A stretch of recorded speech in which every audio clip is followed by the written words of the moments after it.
Dans un autre chapitre, le chef de l'État, Félix-Antoine Tshisekedi Tshilombo, appelé à suivre les traces du roi David et Josias de Salomon, qu'il soit conduit par le Saint-Esprit tout au long de son second quinquennat. L'appel est de l'apôtre Patrick Ngoudia de l'Église universelle qui soutient par ailleurs la réélection à la tête de la République démocratique du Congo et salue cela du président Félix-Antoine Tshisekedi Tshilombo. Suivez. Voilà, nous saluons la réélection du président Félix-Antoine Tshisekedi pour son deuxième mandat dans notre pays. Ce que nous voudrions, c'est qu'il puisse suivre les traces du roi David. David a gouverné selon la pensée de Dieu, qu'il marche dans les traces de Salomon, de Josias.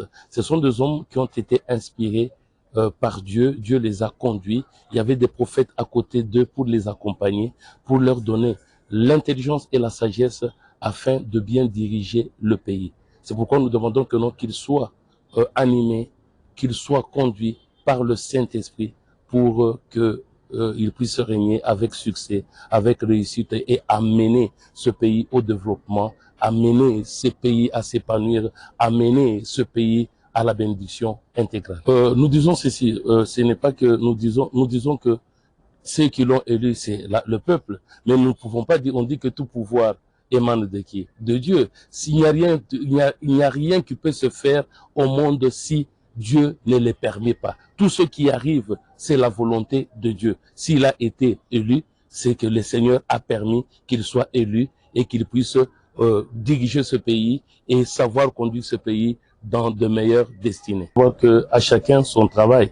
Nous, les hommes de Dieu, notre travail, c'est de quoi? C'est de nourrir les troupeaux, nourrir le peuple de Dieu avec la parole de Dieu, avec la saine parole de Dieu, une parole qui est révélée pour que tout homme, politicien ou pas politicien, arrive à la vie éternelle. Alors, si un homme de Dieu aujourd'hui dit que non, voilà, le Seigneur m'a parlé, nous ne savons pas comment Dieu lui parle, qu'est-ce que Dieu lui a promis. Mais ce que nous savons, c'est que le travail des hommes de Dieu, c'est d'encadrer ceux qui sont au pouvoir, c'est d'encadrer la population. Nous devons montrer à celui qui dirige, par exemple au président de la République, que non, il y a de devoirs qu'il a pour ce pays. Ces devoirs, c'est de conduire la population, c'est de conduire ce peuple à un meilleur, donc à s'épanouir, à conduire ce pays pour que ce pays soit le flambeau de l'Afrique, le flambeau du monde. Parce que, vous savez, si le Congo se développe, ça va entraîner l'Afrique et ça sera le monde entier.